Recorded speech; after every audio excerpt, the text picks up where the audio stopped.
ഈ ഒരു കേക്ക് ഉണ്ടല്ലോ, ഈ ഒരു കേക്ക് ഒരു ഇത്തിരി സ്പെഷ്യലായിട്ടുള്ള ഒരു കേക്കാണ്. സ്പെഷ്യൽ എന്ന് പറഞ്ഞാൽ വേറെ ഒന്നല്ല.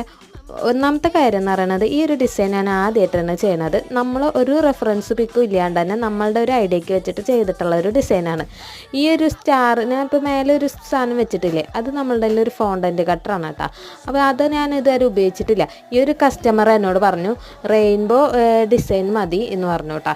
അപ്പോൾ ഞാൻ ആദ്യം വിചാരിച്ചു നമ്മൾ സാധാ സൈഡിലൊക്കെ ഇങ്ങനെ ഫുള്ള് റെയിൻബോ കളർ കൊടുത്തിട്ട് അങ്ങനെയൊക്കെ കൊടുക്കാമെന്നാണ് വിചാരിച്ചത്. പക്ഷെ പിന്നെ എൻ്റെ മനസ്സിൽ ഇങ്ങനെ കസ്റ്റമർ പറഞ്ഞു നീ നിൻ്റെ ഐഡിയ വെച്ച് അതേപോലെ ചെയ്തോ, അങ്ങനത്തെ ഒരു കസ്റ്റമറിന് കിട്ടാനും നമുക്ക് ഭാഗ്യം വേണം, നിൻ്റെ ഐഡിയ പോലെ ചെയ്തോ എന്ന് പറഞ്ഞിട്ടാ. അപ്പോൾ എനിക്ക് മനസ്സിൽ ഇങ്ങനെ ഒരു ഐഡിയ വന്നിട്ടാ. അങ്ങനെ ഞാൻ 6 കളറാണ് സെറ്റാക്കിയത് കേട്ടോ. 7 കളറുണ്ട്, പക്ഷെ ഞാൻ 6 കളറാണ് സെറ്റാക്കിയുള്ളൂ. ഇൻഡിഗോ നമ്മൾ റെഡിയാക്കിയിട്ടില്ല. അപ്പോൾ ഇൻഡിഗയും വൈലറ്റും വലിയ വ്യത്യാസമില്ല, അതുകൊണ്ട് തന്നെയാണ് 6 കളറ് സെറ്റാക്കിയത്. അപ്പോൾ ഇതിൻ്റെ ഫൈനൽ ലുക്ക് എങ്ങനെ നിങ്ങൾക്ക് ഇഷ്ടപ്പെട്ടോ? ഇഷ്ടപ്പെട്ടെന്നെ എല്ലാവരും ഒന്ന് സബ്സ്ക്രൈബ് ചെയ്ത് സപ്പോർട്ട് ചെയ്യണേ.